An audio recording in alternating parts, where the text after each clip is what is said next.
Welcome, gentlemen, to this special event with Dr. Ed Tse, an expert on artificial intelligence. My name is Dan Donaldson. I'm the Vice President of Heroic Men. Heroic Men exists to grow and strengthen ministry to men throughout North America. And the only way that we're going to do that is by growing and strengthening men as leaders and as missionary disciples of Jesus Christ. So we exist for you, to strengthen you, to empower you, and to lift you up as a leader. And so it is my pleasure and my honor tonight to welcome Dr. Ed Tse from AI Parenting. Dr. Ed, if we could see your All picture, right. there you are. Hello. Welcome, everyone. It's good to see you here, and I'm excited about the session on AI and loneliness.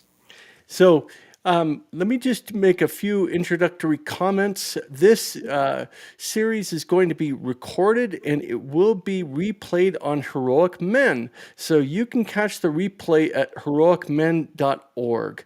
And that is a platform that is of no cost to you. So if you are not registered for that platform yet, please go to heroicmen.org to make sure to register yourself. It is of no cost to you, so you can access great content like the one that we're recording right now. So let me just jump in and introduce Dr. Ed and just give a little bit of background. You're going to find this to be a fascinating conversation this evening. Dr. Ed Tse is a user experience and ethical AI expert. That's a mouthful. He's also a professional speaker and executive coach with a doctorate in computer science and a passion for unlocking the creative potential of change leaders and organizations using the power of artificial intelligence in the metaverse. Dr. Ed founded AI Parenting to answer the question, what is AI safe for my children? His high voltage presentations transform screen time from sedation to creation, inspire tech confidence with easily understood first principles, and scales businesses using proven SEO strategies. Dr. Ed's passion and purpose lies at the intersection of technology, innovation, and compassionate justice. He teaches AI to prepare change leaders for the future of work in the world of automation. Please take a look at the comments tonight. We definitely want to hear from you. And I'm going to just turn it over to you, Dr. Ed. I know that you want to start with a few questions with folks, and get men engaged that are participating. All right. Well, thank you for everyone for joining.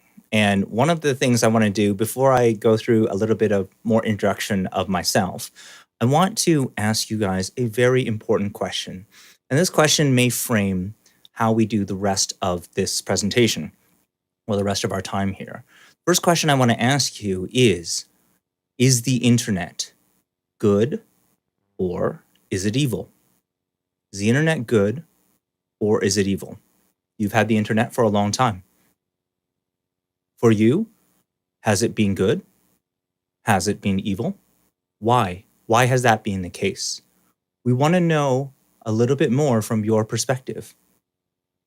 And I think this is one question that is very important for us to ask is the internet, is it full of good? Is it full of evil? I can see in the responses we've got a neither. Maybe it's good, maybe it's evil. Don't know. It's indifferent. The algorithms could be evil. Oh, that's a good point. Good question. Right? Algorithms are programmed. Are they programmed good or are they programmed evil? Both and. Interesting. So I want you to think about this. I'm not going to give the answer right away because I want to ask you one other question to go a little bit further. So we've got social media. We've had it for a while. So let me ask you this. Has social media made you more or less connected? It is a powerful, powerful tool. It allows you to connect with millions of people. So has it made you more or has it made you less connected? I want you to think about that because that was the whole concept behind social media, connecting the world. We wanted the internet to be for good things. We wanted social media to make you more connected. Has that really been the case? Has that been the case for your own life? Why or why not? We're going to look a little bit today at trying to answer some of these big questions. I know they're kind of tough, and you might have some thoughts on this. But before I begin, I just want to give you a little bit of background about myself. Hey, I'm Dr. Ed, and I'm just a geek kid who was shown a little bit of mercy by his grade 7 French teacher. And I say mercy because, well, I was caught cheating. I was caught cheating on my French language arts exam. And, of course, eventually, this charade would not run forever. I mean, I was in grade 7 at the time, and I thought, like I was so far behind. I was so dumb. Like it just felt so stupid that the only way I could succeed in school was to cheat. And eventually, I got caught. And you know what the teacher said, like during the parent-teacher interview? After I got caught, I thought, oh man, that's it. I'm done for, man. It's over. I thought this was a very stressful point for me. What he said really changed my life. And I'm hoping that it can change yours too. Do you want to hear what he said? He said, I know Ed's struggling, but he's creative. So it's going to be okay. It's going to be okay. Like, how is that even possible? Well, he said, I'll give him opportunities to be creative in class. I will give him opportunities to see that creativity doesn't just apply to the things that he's really interested in. They apply to everything that you do, including the super boring stuff that you might be learning in a French language arts class. One teacher was the one who chose restoration over reprimand. One teacher decided to choose creativity over consequence. And I've never been the same since. It was around this time that I really started to ask God myself, like, what am I doing here? What is my purpose? I feel like I am so lost right now. And I feel that I don't have like a clear direction. And it was during this time, I was like 14 years old at the time, that I got a very clear message from God. He says, I've got a purpose for you. I have a direction for you. I didn't quite understand what it was, but I started to realize that over time, creativity could become that North Star for me. Creativity could be the thing that leads me to where I need to go. It could apply to not only my interests, but to every single thing that I had done. So I applied it to every assignment. I applied it to all my work during my master's degree. I applied it to everything in my PhD, even in the jobs that I've applied for. And during my PhD, I had the fortune of working in the area of artificial intelligence and user experience. AI and UX is the short term for them. And in this time, we were working on recognizing gestures. And so one of the gestures that I was trying to recognize was hand gestures, like a whole hand on a digital table. And I don't know if you've ever seen this video. So this is a video of playing Warcraft 3 using voice commands and gestures. That was the topic of my PhD. And it became a video that went viral. It went viral on YouTube in 2005. 2005 is when YouTube first started. I mean, everything that I had been learning about AI, I thought, oh man, this is just numbers, it's statistics, like it's just math, no big deal. And I realized at that moment, when this thing went viral on YouTube, it's like, this is way more. This is way more than just numbers. statistics and math. This is power on the internet. I often tell our younger kids that, you may never write a line of code in your lifetime, but you will train an AI every single time you go onto the internet. Your parents might not be looking at what you're watching on the web, but I can guarantee you there is an AI that is using that information for training that data. And so it's so important to understand. And I've realized that since this time of like 2005, we didn't have iPhones back then, of using AI, that I saw AI very differently than all of the other people that I've spoken to. Like some people have experienced it and they're suddenly seeing it for the first time and they're very excited and they're like, oh man, ChatGPT is going to change my work. But for me, I'm less concerned about the technical. I'm not concerned about coding. I am not concerned about how the AI works underneath. I don't think those things are important. I think what you need to know is that every AI is trying to optimize for the benefit of its owner. And so what really matters is when I went to school, I thought you need to learn like technology. You had to go and learn, had to go learn math. You had to learn science. You had to learn engineering. Those were the ways to learn about computers, to learn about technology. But when I went to work out in industry, I started to realize, no, like social studies, that take a politics lesson or two, take a religion class. Because when you look at how AI is used in practice today, you start to realize that it's all used in a way, like a political sense. It's used in a religious sense.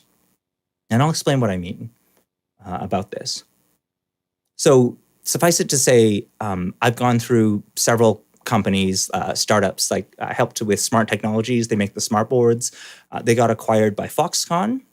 And I helped another company called Nuitech. They got acquired by a company called ClearTouch. And I've been working in this field of like education and technology for more than 15 years. And I finally had an opportunity to go, well, maybe I should take some time and teach what I know and the way that I approach AI, because I found that it's really different than how everyone else is teaching it. And so what I've done is we started a small company called AI Parenting. And what we do with AI Parenting is we try to teach children that AI and robotics aren't something that's scary. Just think about like the future of work. In the future, maybe you're going to be asked, like we're an older generation. And so think of our time more like the start of the like the Enlightenment, right? So during the Enlightenment, we had, let's say, a third of Europe die from the bubonic plague. So we had way more work to do with way fewer people. Well, in the same way, we are an older generation. Many people are exiting the workforce. And so we have to figure out ways to be 10 times, 20 times, 100 times more productive than we are today using the same amount of human resources. So how do we do that? Well, I feel like if you don't know a little bit about AI and you don't know a little bit about robotics, it's going to be really hard. The future is going to be very hard for you. But the good thing is AI, like all things that are related to power, only works in the shadows. So once you know, you can control the AI. But if you don't know about it, it controls you. Am I making sense so far? Feel free to put it into the chat. Let me know if there's anything that it's really burning, any questions that are really burning in your mind, or if you've had any thoughts about those two questions at the beginning, the internet, good or evil, social media, is it making you more connected or less connected? If you have any thoughts about those, please feel free to share those in the chat. I can see some people already saying that, yep, it makes you feel less connected with the people around you. Dan, if I can trouble you, maybe you can read out some of the responses, then it'll feel more like a conversation that we're having. Thank you. Now might be a good time to open up to some of those questions before I move on. And now I think Robert Tony, Don Robert Tony. I forgive me if I'm butchering your name. He says, I feel less connected for sure, but it's given access to more connections. It's a strange dichotomy. I th- I love that. I think that's I agree with that. Dichotomy is such a good word for this. Like in theory, yes, you do have more connections, right? On average, like you could get like 100 Facebook friends, for example. But the question is also, well, how many of those are the type that you can really rely on when you're going through some real struggles? Are these the kind of people who are going to lift you up when you are feeling down? And I think what we're seeing based on the statistics so far, and I'm basing this off of the book, the let's see, Anxiety Generation, I believe. I just finished that one recently, and it was a decent book, but basically saying, yeah, you've got more connections, but the issue is that none of them are deep connections. They're strong connections. They're ones with high levels of trust and authenticity. And part of the challenge with it is that you are more connected, but connected to what? Connected to what part of that person? So yeah, we're more connected to people, right? But the question is, what part of those people that you are connected with are you connecting with?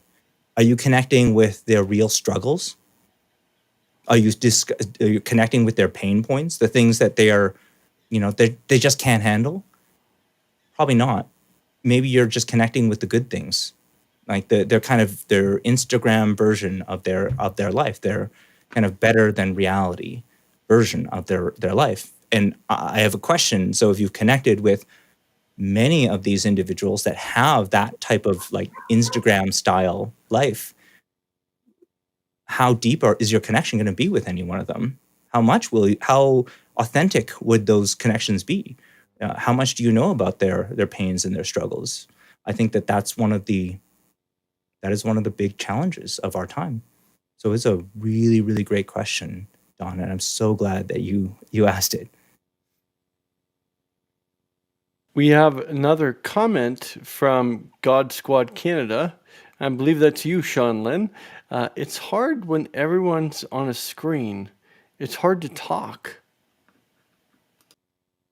First of all, I want to thank Sean for making a lot of these connections for what we had today, and for really helping to grow the faith among men, especially in Calgary through God Squad. I think that he's been doing a lot of work and connecting with heroic men as well. I think it's a really strong ministry, and it's true. It is really, really hard to talk to people once you have a screen around. In fact, it's not just hard to talk to people. Studies have found that it's actually hard to concentrate on tasks.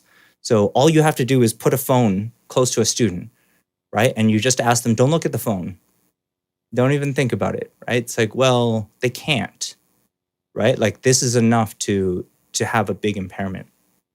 And in some communities, like in some of the Jewish communities I've connected with, they have a Sabbath, every week, they have no technology, one day of the week. And they're saying like, wow, ever since we did this, what kind of an impact that's had on our family, on the connection that we have with each other on that one day. We look forward to it. We really struggled the first days, but then afterwards, wow, what a difference it made. And I think that part of the challenge that we have today is something that we call like moving from the play-based childhood to the phone-based childhood. And that transition, which happened around 2010 to 2015, according to the statistics that we can see, is that we went from, yes, we go out and we play with each other, we have that kind of face-to-face connection, to I'm always online anyways. Why do I need to go and connect with you? Right? Like, why don't we just do a connection online, or why don't I just text you or something? And so it became different. The interaction that we had with each other was very different. And we ended up spending up way more time with our phones than we did with our friends. And that transition from play-based, as in play with other people, to phone-based. In theory, I'm connected with people, but I'm on my phone I'm spending more time with my phone than I am with friends was a big change. So Massive societal and cultural change, isn't it, Dr. Ed? I mean, it's actually it's the largest experiment in human history. Humankind has never had this type of change in communication and the way we interact with one another as drastic as what we've experienced actually over the last couple of decades. We have yeah, it's like another. imagine if I took all of your children and only your children, and I said, you know what, we've got this unique opportunity to send them all to Mars tomorrow, right?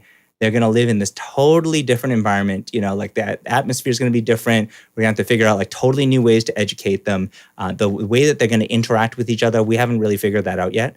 It's like, would you allow your kids to just go off to Mars like that without this kind of knowledge? Well, that's kind of what we've done with social media. We've thrown our entire generation into this whole different world without a clear understanding of what its real impacts are. And the reality is we don't want you to know what the impacts are, because the more you know about it, like the less we can maintain the status quo, which is them making a lot of money. So we don't want that. At least the big tech companies are not really that interested. Amen. So we've got another question here that's very, relates very much to what you just said, Dr. Ed. Do you think it's necessary for your kids to know coding and all the technical details, or can you just teach them about AI so they can have a broad picture about it and not be controlled by it? Yeah. I get this question a lot because people are very concerned. They believe that, oh, we need to learn all of this about coding. But what I'm trying to say to you now is that coding is a distraction. Every single big tech company wants you to learn about coding, and nothing about AI. Because the moment you learn about AI, then you don't need to code, right? Like I can turn English language into code. I don't need to know all the technical details. And so the more you know about AI, the less power that they have over you. And so to me, like I am not just like, do I need to know coding? I'm against coding for a lot of kids. I feel that we spend way too much time trying to teach coding to children. They don't need to learn it in the same way that they need to learn AI. It's the same way. Like you might not write any code in your lifetime, but you will train an AI every single time you use the internet. So is coding like absolutely required? No. But is learning AI absolutely required? Yes. This is there's nothing that you see on a screen that hasn't been decided by an AI. You search something on Google, that decision was made not by a human. That decision was made by an AI. You search something on YouTube, like that decision was made by an AI. You want to know more about your children? Just go look at their For You page on YouTube. It tells you everything you need to know. Sometimes those For You pages know children better than parents know their own kids. And so it is very important for us to know AI. Very important. It is not important at all to learn about coding. Thank you. Thanks, Dr. Ed. So the next thing that I'd like to bring up is this, and going back to the topic of tonight's conversation, the AI and male loneliness. There was some recent data that the new evangelization project gained from interviewing and surveying more than 1,500 men, Catholic men throughout North America, men that are actually attending Mass every Sunday on a weekly basis with their families or by themselves, whether they have families or not. Okay, so these are faithful Catholic men attending Mass on Sundays. And there's a couple of statistics that really jump out from this new evangelization survey. 55% of men that go to Mass on Sundays know fewer than 10 men on a first name basis. 55%. Over half know fewer than 10 men on a first name basis. Here's the really shocking one and really sad and tragic one. 31% of those men, and these are men that are sitting in the pews next to us every Sunday, 31% of those men do not have one close personal friend. Can you address this topic of, male loneliness and AI? I can.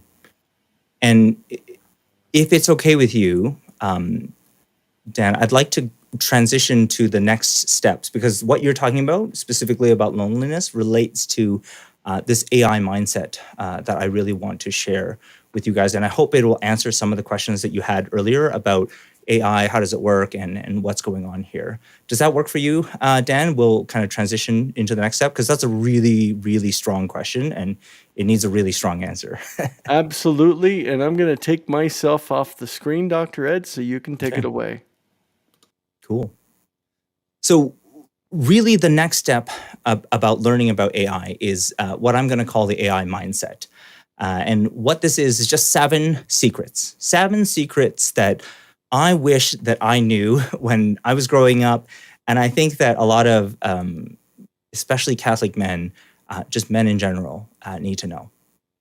And so mindset is an acronym, and each one of these is going to start with a different word. And the first word that I'm going to start with is potentially the most important word that you need to remember, and that's manipulate. Everything that you see on social media, online, exists for one purpose and one purpose alone.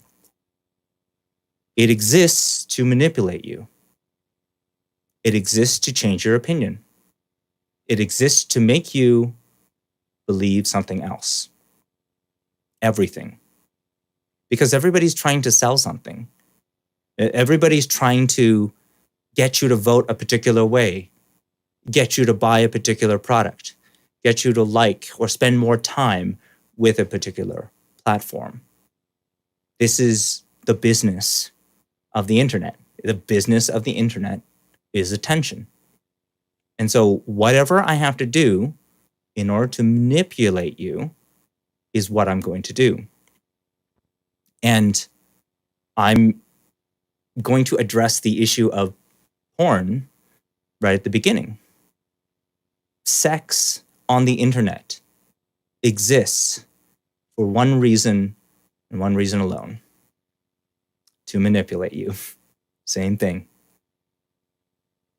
The whole concept behind sex on the internet is that the more illicit, the more explicit, the more illegal the type of sex I can get you into, the more control that I have on you. And this is one of the reasons why child pornography is so powerful. Because once I get somebody on that, because it's so illegal, I have so much control over that individual. You could literally control their entire life using that. And a lot of people see this and they think, oh, no, it's never going to happen to me. They see a nice, attractive woman on social media DMing you and saying like, oh, yeah, I totally want to get together. And you don't realize like it's actually just some man in a foreign country who's trying to do one thing and one thing alone, which is to manipulate you. Now, I think many of you have seen these things. You're like, I'm not going to fall for scams. Come on. I know this stuff. But I would say that we are entering a new era, a new time of generated news, generated images, and no amount of, like right now, it's pretty like obvious, like the generated images with like the 6 fingers. You can kind of tell like, oh, clearly this is fake. But what I'm telling you is that's just a temporary glitch. Like that stuff's going to get way better. And in the future, you won't know. You will not know what is real and what is fake online. You will have doubts about everything. And if it is possible for someone with an online post to change your perspective, to manipulate you, they're going to do it. It's going to happen. It's one of the reasons why I go back to faith so much. It's like, my question to you is, what belief, what value do you have that will never change? I don't care what social media posts that you see. I don't care what somebody says about the Bible or the gospel and they say that it's fake or whatever. If somebody can say this and they can manipulate your point of view, they're going to do it. And you're going to believe something totally different. So what you really know, what is your unshakable faith, what is your unshakable truth, is really the thing that's going to matter. What do you have? What values do you have that cannot be manipulated? Because if they can be manipulated, they will be. And we might think of this as, oh, this is like a new technology. This is something that's, just happening now. Well, no. Unfortunately, that's not the case.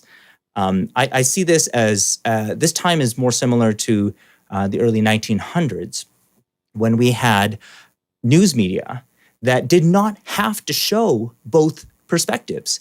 They could say that they could show just one point of view.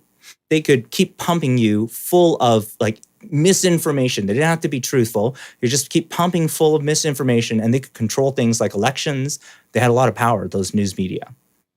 And after 2 world wars, we just decided, oh my gosh, we don't want to live in the society where we all hate each other all of the time, because it is very effective, to put you into these echo chambers where you only hear people just like you, and we only amplify the most angry posts. But that's not necessarily a good society to live in. It may be a society that you watch a lot. Maybe you like pay more for news as a result, but that's not necessarily a good society to live in. And nowadays, well, we're back in the same situation. We have a social media that is very easily manipulated, very easy to put whatever spin you want on things to create whatever perspective. And in fact, there are so many people whose entire job is just to create these types of news. This isn't, and I want to be clear, like this isn't like investigative reporting. I'm not talking about that. I'm talking about sensational, like triggering stuff that is designed to make you angry all of the time. Because we learned early on that these types of posts keep you watching. They keep you on those screens for longer. And so we pump you full of it. I think it was Jack Dorsey, the co-founder of Twitter, who said that if you are driving down a road, right, and you see like a car accident nearby, you look, you turn and you look. Everybody looks. Well, the AI sees that you're looking, and it interprets that to mean, oh, people want more. They want more car accidents, so I'm going to give them more car accidents. And so we've become this internet of extremes. So I think that this is the challenge, is that we are asking way too much of men, of boys, of students. We're asking you to be the investigative reporter. We're asking you to have really great mental health, to be in connection with a lot of people. We are also asking you to have great finances so that you can afford like rising prices. And I feel like in the end, this is causing, like we have a anxiety and we have a depression epidemic. Yes, more among girls than we have among boys, but it's still happening among boys. Sometimes it just happens later. Later, when you get closer to careers, you get a little bit older, it's still happening. It's like you're not immune. And that relates to the next portion that I want to talk about, which is this one, isolation. Isolate. The whole idea behind isolation, like I just mentioned, is it is profitable to throw you into an echo chamber and only amplify the posts that are the most angry among those.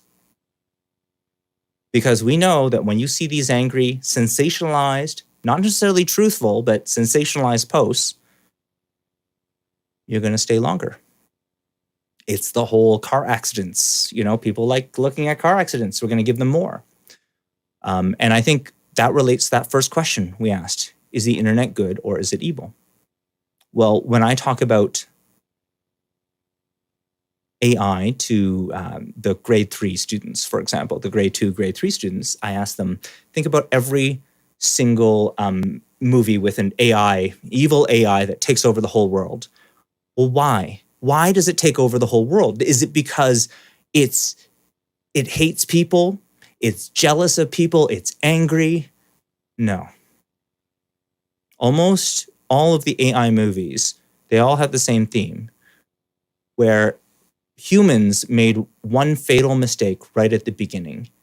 And that fatal mistake was we let the AI make moral decisions.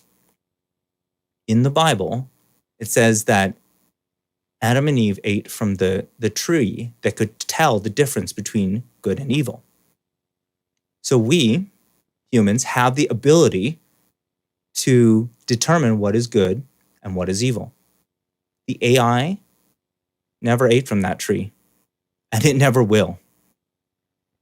Right? It's not even trained to do that right now. It's trained to figure out how to keep your eyeballs on for as long as possible.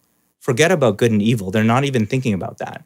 They're not asking, is this a true post? Is it not a true post? 100% no. They are really there just to keep you on the screen as long as possible. And so whenever you have this, like you think about like Ultron, for example, in the Avengers, he becomes evil because of a good request. Peace in our time. Seems like a good thing, but for the computer, because it doesn't know, right, that the ends doesn't justify the means, like peace in our time could just mean destroy all humanity. And so this is what's happening with AI today, is we've already crossed this threshold of letting AI make moral decisions. We let it make decisions on what you see, what your children see. We're letting it make decisions about healthcare. We're letting it make decisions, like moral decisions about prison sentences. We are allowing more and more decision making by AI. Why? It's easy, right? It's way less work. I can serve way more people. Isn't that nice? But it's true. Like you can serve at scale, but it doesn't mean that you can scale morality. And I think that that's the issue, is that in the end, it is the systems that have the most people involved that can moderate these types of things that seem to create the best, like most functional communities, the most vibrant communities. Versus like if you have one where just somebody just spews some hate and that's the stuff that always gets most amplified, that's not going to be very conducive to the types of conversations that might be needed.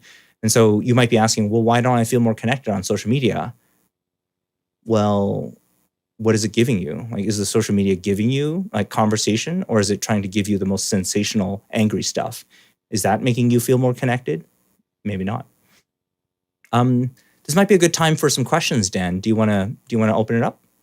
I think it was Santos Hernandez from Pennsylvania. So I want to address just one part of it to start, and then maybe I will address some of the other parts, because there's multiple pieces to this. The first one is, like, we have this culture that is anti-masculine. So what happened here? So how did we get from a culture where masculinity was something that was heavily prized, like from all of history up until this point, and then suddenly it's not as prized anymore? That seems really odd. What changed? What kind of happened in this space? Well, I think one of the things that has changed significantly is our general means of production and our general means of using a lot of physical male labor.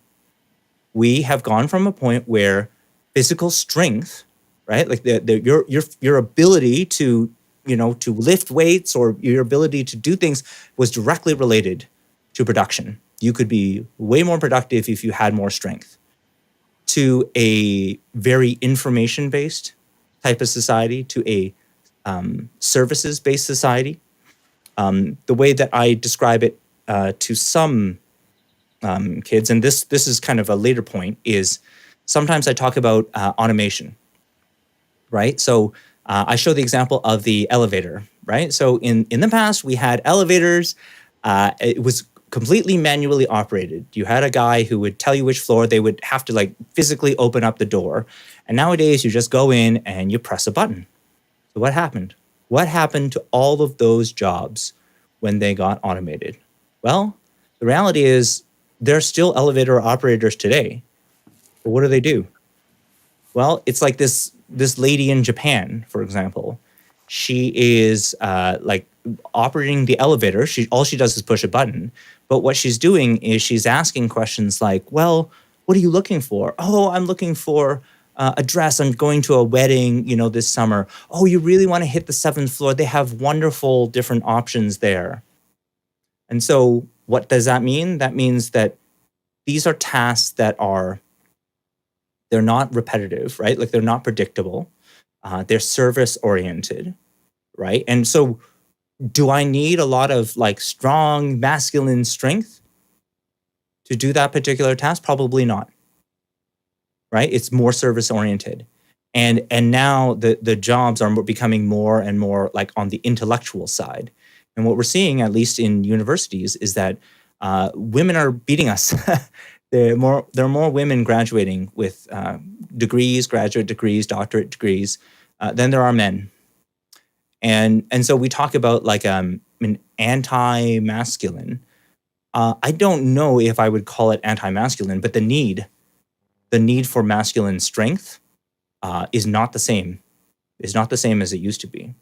But that said, there is like a massive gap in our society in terms of masculine faith.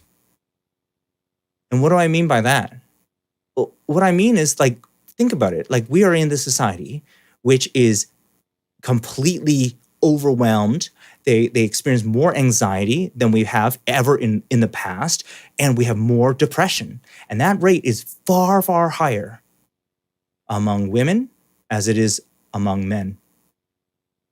And in the end, you look at like confidence, you look at strength, you look at like the strength of faith. Like, I don't know. I sometimes wonder, like, do these men even believe in themselves? Do they even have any faith? Right? Like they're so worried. I'm like, what is going on? Like, I don't know what kind of job I'm gonna get, and I'm not gonna be able to get like a career. They're worried about like jobs. They're worried about housing. They're worried about going on their first date. They're worried about so many things. But like I ask, well, okay, but what's their faith like? And often the answer is, what faith? We don't believe in that stuff. Come on. Like we don't need to have no faith, right? Like if Jesus were to come today, like we just say like, he's fake. Fake news. It's not real. And that is part of the problem that I see today. We doubt ourselves all the time. We don't believe anything. I mean, I see this as there's a crisis. There's a real crisis going on right now in faith. No kidding. So, Dr. Ed, you've gone through a couple of letters of the acronym MINDSET. You've gone through manipulation and isolation. Can you take us through? We've just got about 13 minutes left here. Can you take us through the rest of the acronym? You bet. So, moving on from the isolation, right? Because isolation is a real challenge. So, you want to be able to navigate, right? You want to be able to navigate those echo chambers. And I describe it as navigation is not about having a map. It's not about like finding a way out. No, I describe it as an anchor. What is your anchor? What is going to keep you grounded? Because I describe our world as a very rocky, very wavy world. What are those things that are not going to change? And so when I say navigate, I really mean like are we building on a foundation of rock, of stone, or are we building a foundation of sand? Because honestly, if you don't trust your parents, you don't trust like your faith, and you're relying on the next influencer, that is very shaky ground. Because when you find out that that influencer is not a good person, that they actually do a lot of things that are really questionable, your whole world is going to be pretty shattered as a result. And so I see that as the big challenge. And that's why I say, when you are looking at your data, do not think of it as your personal information. It's not just your personal information. Systems like TikTok are looking at the milliseconds of watch time. Like, it used to be the case that I had to look at the likes, the comments, the shares. Like, I had to look at explicit things that you did. Not anymore. Since the days of TikTok, I can just, with a few like milliseconds of watch time from different posts, I know everything about you. I know what your preferences are. I know what you're going to buy. I know how to manipulate you exactly. Think of it not as your personal information that you're giving these companies. Think of it as your digital soul. Your digital soul. You are giving your soul, your spirit, the things that you're passionate about, your values. That's what you're sharing with these AI systems. It seems like, no, that's impossible. But think about it. Like, you don't consciously control how many milliseconds you spend on a TikTok post. But the AI is watching that. And so you are sharing this stuff. You may not realize it. You may think, oh, like, it's so weird. Like, I saw this post and man, like, I was just talking about this stuff. And then suddenly it showed me an advertisement for exactly what I was looking for. It must be recording me. I used to think that too, until I realized, no, I don't need that information. Basically, from your milliseconds of watch time, I know exactly what you're thinking about. You might not see it that way, but like this, what you're being exposed to every day is just like a test, right? Like, what is he really into? Oh, somebody who is really into blah, blah, blah would have this kind of watch pattern. It's good enough for me to know about you. So it doesn't need to know, doesn't need to record. And so that's watch, like, your TikTok milliseconds.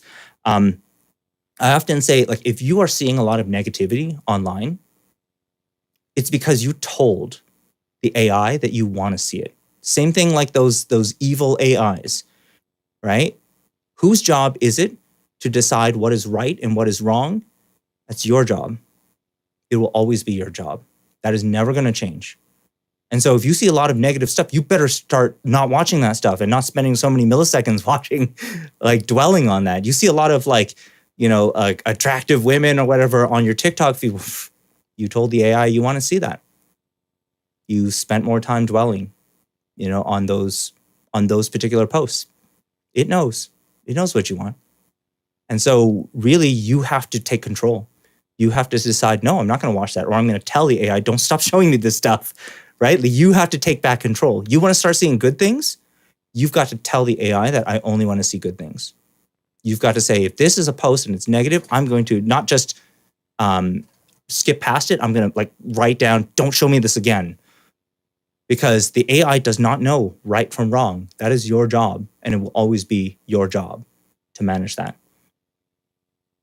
So what is the strategy, right? And I talked about this a little bit, is the, peace in our time, but you let AI make the moral decisions. Well, what you get is Ultron. So now we have all of these social media platforms. We are letting the AI make moral decisions. That is always step number one. So what do we get as a result? Well, the question that I asked at the beginning. The internet, is it good? Is it evil? Social media, is it helping you connect? Are you feeling more connected? Are you feeling less connected? What we are getting is not what we want, our society. What we are getting is what Mark Zuckerberg wants. What we are getting is what Sundar Pichai from Google wants. What we are getting is what the founders of TikTok, what they want, right? Which is more watch time. This isn't about you. This isn't about what's good for you, right? This is about, like, what's good for them. And so is that the society that you want to live in? Is this the kind of decision? Like, think about your watch time. And the way that I describe this is, think about some of the most successful people, like, that you're aware of. Warren Buffett, Jeff Bezos, Steve Jobs. All of these individuals are famous. They're famous for making very few decisions. Warren Buffett, he eats the same lunch every single day. Steve Jobs is wearing the same shirt every single day. Jeff Bezos is like, I need my sleep. I can only make so many decisions in a day. All of these people are making very few decisions in a day. Why? Well, they know that making good decisions, that moral decision making, good versus evil, takes a lot of energy, takes a lot of your brain power. But think about every single post that you see online. How many decisions are there in a post? Do I like this post? Do I comment on it? Do I skip to the next one? Do I buy what is being sold in this post? There's a million decisions in every single post. And we wonder why you have no energy to go and look for that first career, why you've got no energy to go and buy that first house or get that first job or to ask that girl out on a date. Why would I? How could I? It's not possible. And so look at the number of decisions that you are making in a given day and ask, how can I reduce that? How can I make less decisions? Some men, what they did is they just reduced it. They said, you know what, I'm going to just eat the same thing every day. I'm just going to wear the same clothes every day. I'm not going to care about those things. But whatever it is, your decision, your energy towards making decisions is precious. It is the most valuable thing. And so where you spending that time is where you're spending your treasure, is where you're spending everything. That's where you feel it's most valuable in your life. And so really ask, is this social media, is it really adding that much? It's going to fill up as much time as this thing. It's like air. It'll fill up any time that you have, any milliseconds that you have available. It will take. Do you want it to take that? Because it can easily do it. The way that I see it is, the key to understand is we have figured out in the world of AI how to manipulate and control emotions. This is something that I don't know if we talk enough about in the field of AI. But in your mind, you have all of these different chemicals going through your brain. And we figured out how, through social media engineering, to fill you full of dopamine all of the time. You see this little post, you see a like. Feels really good. I want to do it again. I love it. I see a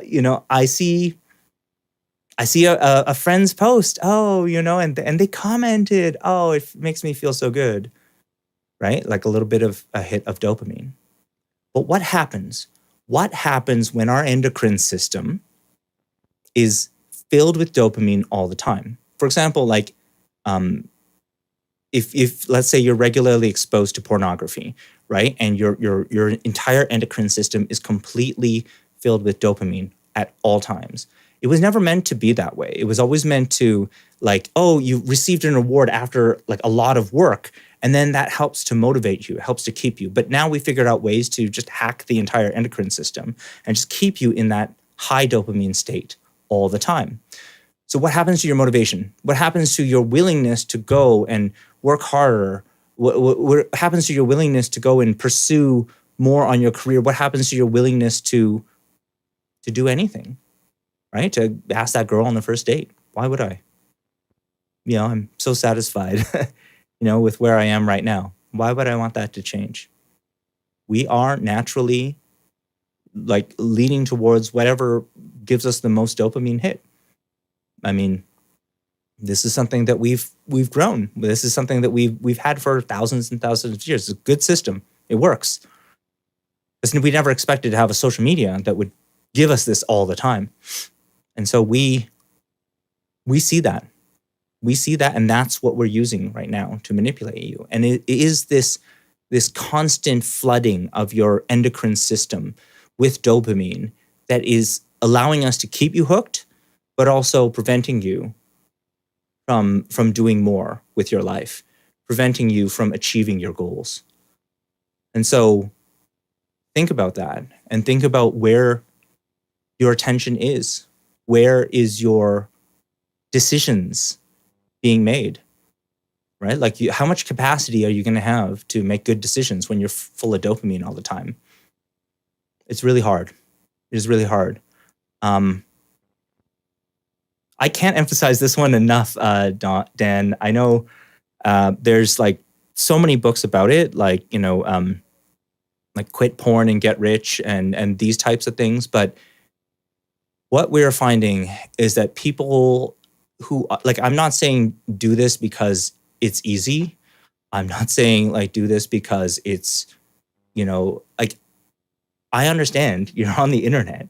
This is normal, right? Like, it's there and it exists. But I think understanding the kind of impact that it has on you, on everything else that you do, and understanding that this is on purpose, right? Like, we're actually trying to keep you on this platform as long as possible, is kind of the beginning of understanding.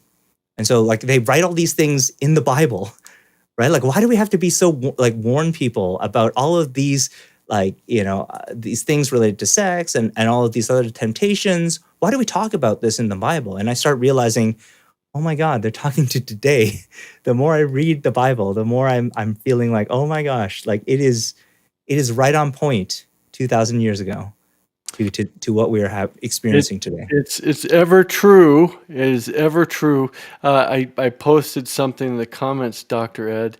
I was just thinking, it was ringing in my ears as you were going through navigate, how do you navigate your way through AI and these echo chambers? And I thought, oh, I thought up, I remembered a verse from Proverbs. Proverbs 4, verses 23 through 27. Keep your heart with all vigilance, for from it flow the springs of life. Put away from you crooked speech and put devious talk from you. Let your eyes look directly forward and your gaze be straight before you.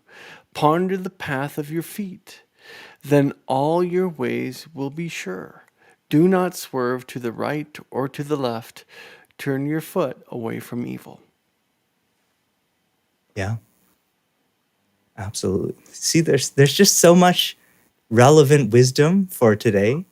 I like, this makes me, this verb from Proverbs about keeping away from crooked speech makes me think so much about our current cancel culture that we have. That is, you do something bad, I have to go and start writing bad things about that person before I get canceled, right? And they start saying like, I'm being silent about, blah blah blah. Like, it's like, I'm not canceling people fast enough, and so therefore I will get canceled because I'm not canceling other people fast enough. And so I see that as, it's critical. Think about the words that we use.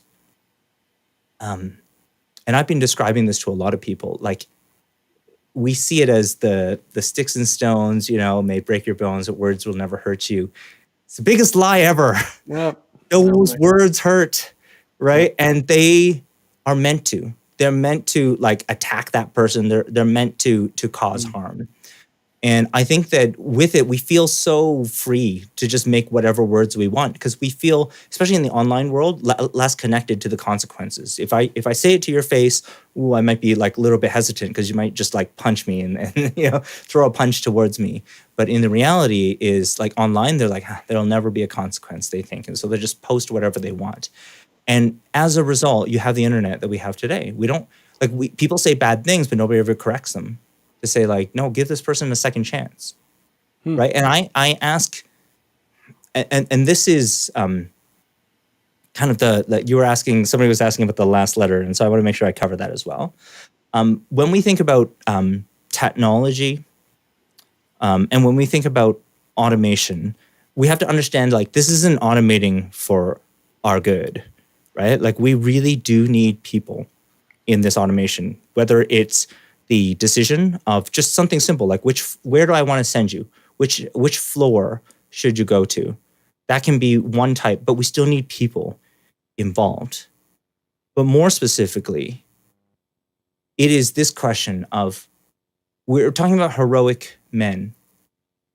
And so I want to ask you today, everyone here, what kind of internet hero will you be? Because the reality is, everybody's just a lurker. They're just a listener. And if we continue to listen and we don't participate, like, I mean, oh, there's lots of bad things online. We continue to do nothing, right? Like, evil only needs the good people just to do nothing for it to win. That's it. That is it. And I think about that. Think about your particular role. Sorry, what is the T? The T is technology. Technology, automation. Can And you give us so, just a quick review of bind yes, of the acronym? Just go through it really quickly again, each you of the bet. letters. This is a Well, review. that's my next slide. Oh, I was going to wonderful. say the AI mindset is about understanding manipulation. The internet's trying to manipulate you, throw you into an isolated echo chamber.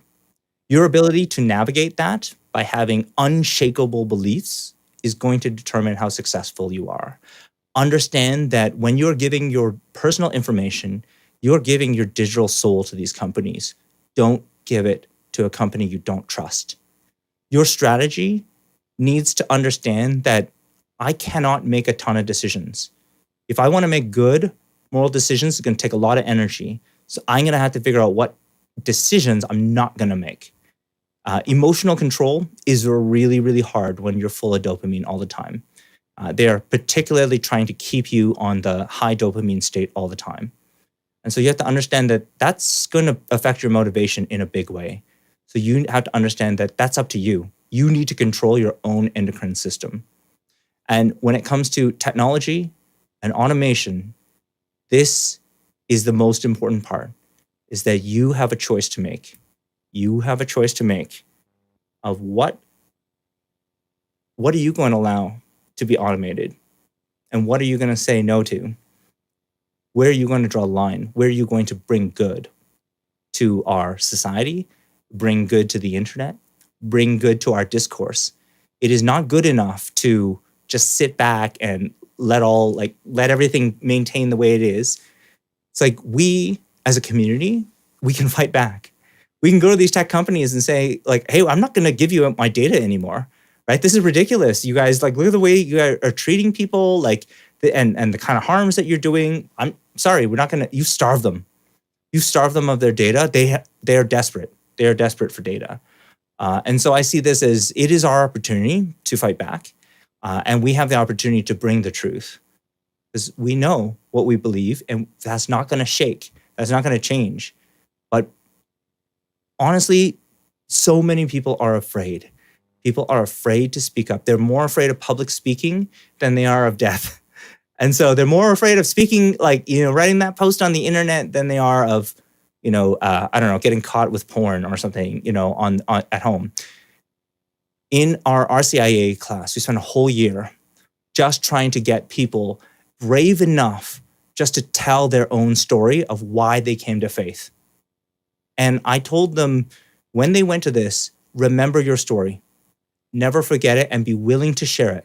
Because if you're willing to share this one story about how you came to faith, nobody's going to be like, oh, that's fake and it's not real. It's like, no, this is your story, right? It's your authentic story.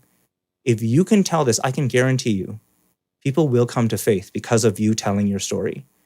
But how many of us are willing to share that story? How many of us have the internal confidence to do it in our society today? That is my challenge to you. Go and find one person that you can share this with. Share it online if you have to. Share it with a person, like, directly, face to face. But understand that if you're not sharing it, nobody's coming to, like, we're not growing the body of Christ. We're just keeping things exactly the way that they are. And that's exactly what big tech company wants to have happen. When you are in power, your whole, like, before you're in power, your whole goal is to upset and change the power. But once you are in power, you have one job and one job only: status quo. Maintain the status quo. And they're very good at doing that. They have a lot of control, and they can manipulate your politicians. But in the end, you are the people. You have the voice, and we can convince others that things need to change. We can be that change. Thank you. Dan, I can't hear you right now. Oh, sorry, I was muted. Okay. Dr. Ed, you're getting lots of great feedback here. Lots of gentlemen are saying excellent presentation. This could be 2 hours. This video is deep. I love this lecture. So thank you so much. This has really been a fascinating conversation. And gentlemen, I want to invite you, Dr. Ed, maybe you can talk about it a little bit. I want to invite you to the Heroic Leadership Summit in Orange, California. That's coming up here at the end of June at Christ Cathedral. And want to invite you to that event. And maybe, Dr. Ed, you can talk about that a little bit because I know you're going to be attending. That's right. Well, I'm really appreciating some of the comments today. You're saying like, we really, the youth really need this, and I'm so glad to hear you say that because like schools is really my focus. I try to focus on the youth as well, but I do feel like the spirituality. There's a lot of books about AI.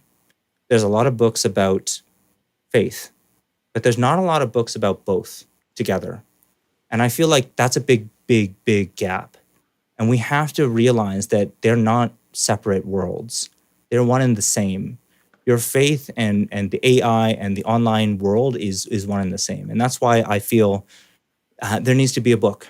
And so that's kind of what I'm in the process of doing, is writing a book about the combination of your faith and AI. And it is my hope to connect with some of you if you are attending the Heroic Men Conference to learn a little bit more about what particular issues are you most struggling with right now. What would make the biggest difference? From somebody who knows so much about AI. And that's why I said, like, when I was going to school studying computer science and AI, I think, I was one of the only people of faith. People made fun of me or believing. And I mentioned to them, as a scientist, even if everything in the Bible, everything that we believe is all false, it will still benefit you in this life alone to be worth it. And it's true. In this life, you will experience trauma. You will experience lots of temptation. And it's becoming more true now more than ever that you have to have. Like I'm laying down the gauntlet that if you don't have a strong foundation in faith, you're going to struggle. You're going to struggle in this next few years as we start to introduce way more generated images, generated posts. And that is why I feel it's so important to connect with people face to face, to get out of your comfort zone, to start conversations and dialogue and discussion. Don't just leave it all online. It is your speaking. Like, think about the Bible and all of the verbs, all the action words within the Bible. God doesn't often call you to go perform a miracle or split the sea. No, He says go, speak, testify, listen. This is your basic commandment. And so I see this as it's the most important thing. If you are just sitting back and you're lurking on the internet, we've got a problem. That's not what the Bible that you read, like the Bible that you read and maybe the Bible that I read are different, because they're not saying that. They're not saying go and just watch a bunch of stuff and don't take any action. No, they said go, speak. Go testify about what just happened today. Let people know. Make sure that you're not silent. And so, will you be silent? Or are you going to take this opportunity to meet other people, to connect and share your story? Because your story matters. And it's not something that we're going to be able to listen to in a forum like this online. We need to be together. We need to be connected. So I'll pass it back to you, Dan. It was really good. I appreciate all of this for you to cover a little bit more about the conference, because I'm pretty excited about it. So definitely want to invite you to the Heroic Leadership Summit. Learn more about it at heroicmen.org. And then finally, if I may, want to encourage you all. Tomorrow night, we're going to have a great event. Just go to, again, to heroicmen.org or .com. Pick your flavor. And what you're going to be able to do is go to the Heroic Brotherhood. What we're going to have is a special event with Mike Donovan, who's one of our leadership coaches from the Northeast, or excuse me, on the East Coast of the US and Canada. And Mike will be doing a special event on called the Heroic Word. Okay, so go to the Heroic Brotherhood and learn more about the heroic word. He's going to be doing a reflection on the Sunday gospel. He'll be doing this every single week on Thursday evenings. Join us tomorrow evening. I believe that it starts at 8:30 Eastern. And Mike's he loves sharing scripture and reflecting on scripture. You will get a ton out of this. So that's just a little plug for the Heroic Brotherhood and joining the event with Mike Donovan. Tomorrow night. So I'm going to take Dr. Ed back up, Adam here. Dr. Ed, it has been just such a great blessing to have you with us tonight. We failed to open everything properly with all the men in prayer, darn it. But let's close in prayer. Is that okay? Let's do it. In the name of the Father, and the Son, and the Holy Spirit, amen. Come, Holy Spirit. Thanks so much for this special time tonight with Dr. Ed. And we just ask you, Lord, please guide us and lead us to be the men that you have called us to be, men after your own heart. Help us to become more like Jesus Christ every day, and just to keep our heads and our vision focused on you, Lord, and to truly have a mindset that is focused on Jesus Christ and our eternal salvation. Glory be to the Father, and to the Son, and to the Holy Spirit, as it was in the beginning, is now, and ever shall be, world without end. Amen. In the name of the Father, and the Son, and the Holy Spirit. Amen. Gentlemen, thanks so much for joining us. Dr. Ed, what a fascinating conversation. I hope you'll join us again. Absolutely. Thank you. God bless you all. Thank you. Sorry. Go ahead, Dr. Ed. If anybody wants to learn a little bit more just about this side of AI parenting, I just wanted to give you the option. We've got a little website. It's just aiparenting.live because I do a lot of live streams. From there, you can see the YouTube channel. You can sign up for the email list. We even have products like those little robots that you saw, which are really fun. Some of the kids build them a different robot every month, and they learn about a different aspect of AI. We call it the Build a Bot and Learn AI program.